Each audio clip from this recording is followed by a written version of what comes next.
Good evening. The long-awaited plans for the new House of Lords were published today.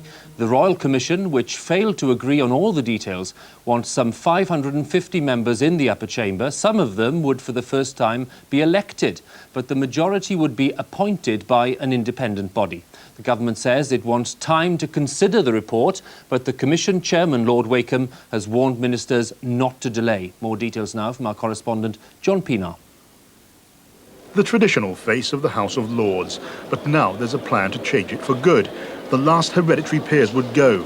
In future, the honour of a life peerage would have no parliamentary seat to go with it. Instead, there'd be a new mix of elected politicians and special appointments. But the Royal Commission ruled out a wholly elected chamber. It was seen as the formula for a house of low-grade politicians, rivals, not partners to the Commons. We certainly don't want a bunch of second-rate politicians in the House of Lords. We want something that's different, that's not a clone. It'll work with it because it has an expertise to give, which is different from the Commons. So the Lords' reform proposals include, for the first time, a minority of elected members to represent the nations and regions of the UK. There was a choice of how many should be elected. The majority would be appointed by an independent commission. All the members would serve 15-year terms. Ministers can ignore the report if they like. Some suspect the government is losing its taste for constitutional reform, but that's strongly denied. We've always said what we would do on House of Lords reform, which was to move as rapidly as possible to stage 2 once we got rid of the hereditary peers. Clearly, I can't say a few hours after this has been published whether every single one of 130 odd, I think they are, recommendations is something which the government will promote, but we have no intention whatsoever of shelving this report. Those campaigning for an elected House see appointees as a joke, a set of Tonys, clones and cronies, and the Lib Dems are angry. It is a sellout to the old establishment who think that appointment can make a body representative. The reality is that in a democracy, the only true representative system is election. The Tory leader says Tony Blair isn't interested in further reform, that he only ever wanted to get rid of the mainly conservative hereditary peers and tame the upper house. He wanted to neuter the House of Lords so that it was more compliant with the government of the day, get rid of the hereditary peers, stuff it with a load of people from the Labour Party, and then forget about it. That was really his strategy. So we've had this report, but don't expect the government to start acting on it. Reforming the Lords would take a long parliamentary battle. After all, not even the Royal Commission could agree on how many members should be elected. The government says it's as keen as ever on constitutional reform. The sceptics don't believe it, but they'll have to wait until well after the next general election to find out. John Pienaar, BBC News, Westminster. And on the very day the future shape of the upper house is being debated, peers are also preparing to give ministers a rough ride on one key policy issue. The government wants to limit the right to trial by jury, but many peers are firmly opposed, and they'll be voting on this in a short while this evening. Let's get the latest now from Joshua Rosenberg, who's at Westminster. Joshua, what's all the fuss about? Well, Hugh, this is a very important debate. A large number of peers are there. Lady Thatcher is making a rare appearance, for example. Peers are talking about middle-ranking offences in England and Wales. We're not talking about the most serious ones that have to be tried by a judge and jury in the Crown Court. We're not talking about the least serious ones, which are only tried by magistrates. We're talking about middle-ranking offences such as theft or burglary. At the moment, a defendant has a choice about whether he wants to be tried by the magistrate or whether he should be tried by the jury in the Crown Court, and he can choose jury trial if he wants to. That's the choice that the government's preparing to take away from defendants. Peers don't like it. I suppose the strongest supporter of the government has been the Lord Chief Justice of England, Lord Bingham of Cornhill. He sometimes travels around the country and sits as a trial judge. He said he had to try a shoplifter with 60 previous convictions, no real defence, and he said that this was very expensive, cost thousands of pounds, and the jury must have wondered what they were doing. On the other hand, we've seen Labour backbenchers like the QC Anne Malalieu, Baroness Malalieu, who was not prepared to support the government. She thought it was divisive, and she thought that in particular ethnic minority members should be tried by juries made up of people they knew, people they trust, people like themselves. Very, very briefly, Joshua, how are we expecting the vote to go? There's every chance that the government will lose on this particular amendment tonight, and in that case, it may well bring the bill back in the House of Commons later in this session. Joshua, many thanks.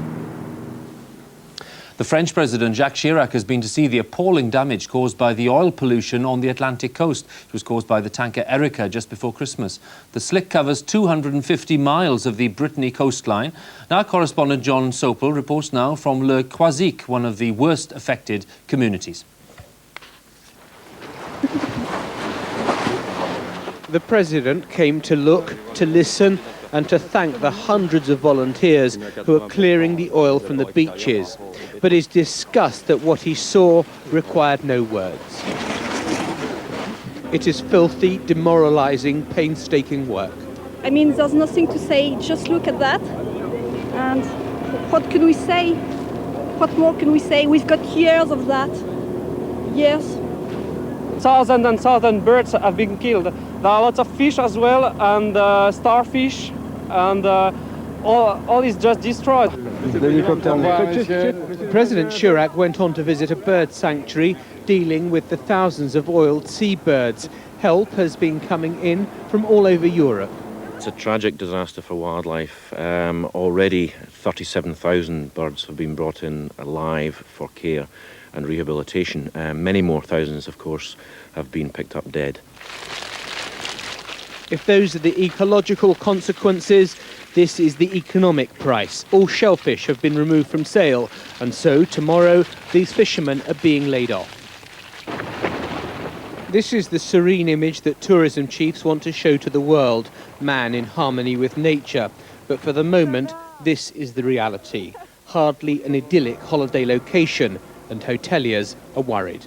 They're very furious with the oil company, with this oil pollution, and they're very anxious about the future, and particularly about the season. The authorities say they hope it will all be cleared up by Easter. Maybe. There's still an awful lot of oil everywhere you look, and there's another high tide due next week, and there's a real worry that that will bring fresh oil spills onto the beaches. John Sopel, BBC News at Le Croisic in southern Brittany. The government's again been accused of undermining its promise of an ethical foreign policy by the sale of arms equipment to Zimbabwe. The Prime Minister is reported to have overruled the Foreign Secretary, Robin Cook, and insisted that we do sell spare parts for Hawk fighter jets. Zimbabwe is using the jets to intervene in a civil war in the Democratic Republic of Congo. Zimbabwe has about 10 British-built Hawk jets. They were sold in the 1980s when Lady Thatcher was Prime Minister. Last year, Britain suspended the export of spares at a time when Zimbabwe was being drawn ever deeper into the civil war in the Democratic Republic of Congo.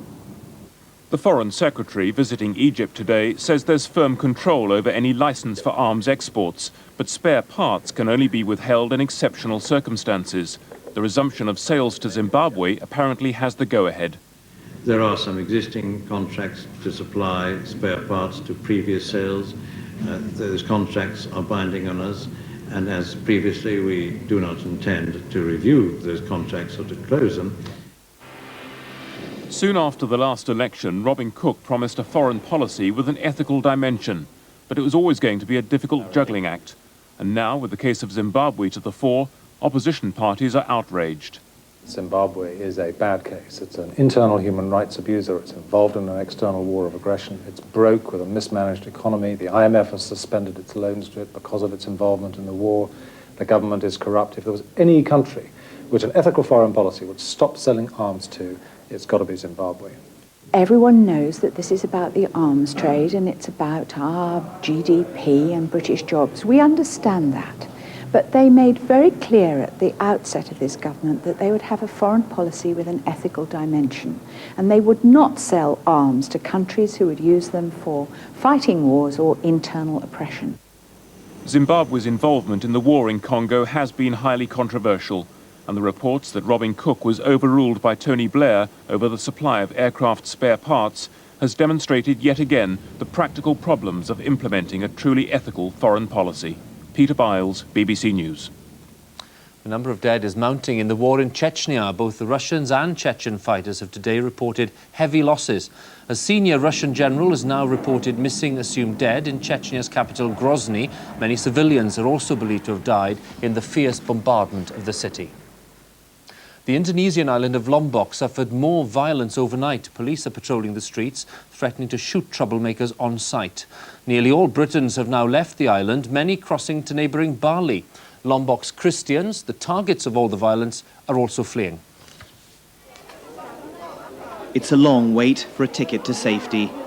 Crowds of desperate people struggle for a seat out of Indonesia's latest trouble spot. They're willing to pay almost any price. This week, gangs of Muslim youths ran riot through this once tranquil tropical island, targeting the wealthy Christian and Chinese minorities. The overstretched security forces have been powerless to stop them. Not everyone is leaving, though. British businessman Peter Cranfield has made his life in Lombok. He's decided to stay, though he admits it's been an unnerving few days. The first stage was burn the churches, second stage was burn the houses, and the third stage was cut their throats. But that's the fear element, you see. They've done stage 1, they've done stage 2, they haven't quite finished it. And we hope like hell it doesn't go to stage 3. The provincial capital now resembles a battleground. It's hard to imagine tourists coming back to scenes like this. Local people say they oppose the violence, which they blame on a hot-headed minority. But the damage to Lombok's reputation has already been done. Lombok was supposed to become the next Bali. Its chances of that now look pretty washed out.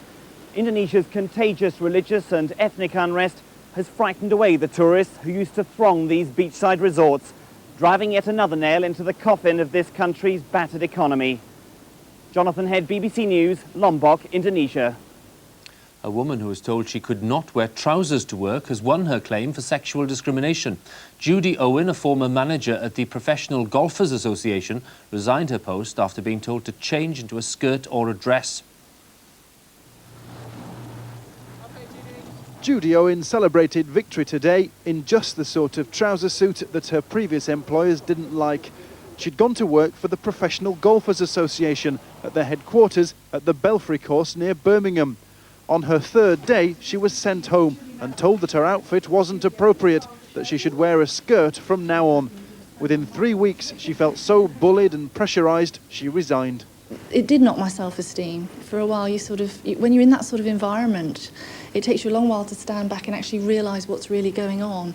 But 3 weeks was enough. There was enough going on for me to clearly see that the environment was highly discriminative. At the tribunal, the PGA's chief executive, Sandy Jones, said his was a traditional organisation and most of his members would support a dress code that saw women wearing skirts.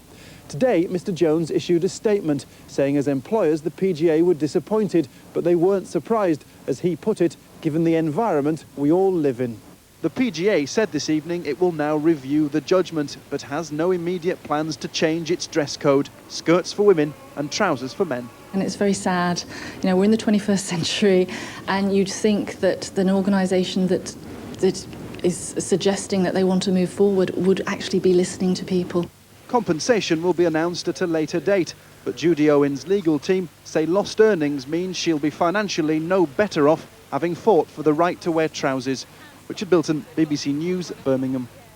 It's just turned 14 minutes past 6. In a few moments, 4 days of flames. South Africa struggles with its worst bushfire for many years.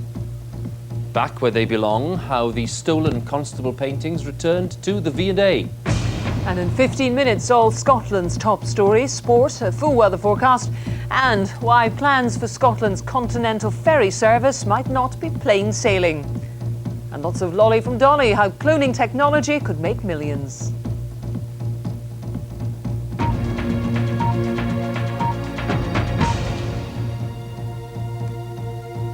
Women with cancer whose eggs have been frozen are now much more hopeful that they'll be allowed to use the eggs to try for a child. At present, that technique is banned in the UK, but it is allowed abroad. The chairman of the licensing authority here said today that it was just a question of time before it was permitted in the UK. Our health correspondent, Fergus Walsh, now reports. At just 17 years of age, Joanne Sprawson from Kent is possibly the country's youngest breast cancer patient. She's studying for her A-levels and hopes to be a music teacher. Knowing that the cancer treatment she's having could make her infertile, Joanne first had some of her eggs removed and frozen. I want to have my children when I'm older because it's a major part of my life for any person. It is, and it's legal in America to have the eggs thawed, and they've brought some nice babies into the world and been really healthy. Carolyn Neal from Belfast is 34 and would like the chance to start a family now. She's recovering from successful cancer treatment. Last month she decided to go to court to overturn the ban on the use of her frozen eggs. I hope we are allowed to use, the eggs. It's been a real burden, just worrying constantly about whether I'll ever be able to have a family. And I hope that will be in the not too distant future. It's just 3 years since the technique was discovered to freeze and thaw human eggs. Some 30 babies have been born in the United States and Italy. Tomorrow, this specialist will hold talks with the Human Fertilization Authority in the hope they will allow the eggs stored here to be used. We're just hoping that common sense will prevail, because I believe that we do have the scientific evidence to prove that the technique is safe. It is a relatively new technique, and we accept that. And we're just hoping that by starting to do the treatment in its whole entirety, we will be able to have a better idea about exactly what to expect from it in the long term. The woman in charge of licensing fertility treatment here is not yet convinced that using frozen eggs is safe and is worried it might cause birth defects. But permission may not be far off. Given how fast the science moves, it is a question of time. I have no doubt that sooner or later, I don't know when, sooner or later, the evidence will come, because many scientists are working on it, and show us that this is the right moment to go ahead. The use of frozen eggs could help not just cancer patients, but hundreds of women each year who undergo a premature menopause. But there are no guarantees with fertility treatment, and with each cycle of IVF costing around £3,000, the desire for a child can prove very expensive. Fergus Walsh, BBC News, Central London. There's to be an official inquiry into the collapse of Transtech, the company once chaired by Geoffrey Robinson, the millionaire Labour MP who resigned his ministerial job just over a year ago. The government says there are a number of serious issues regarding the collapse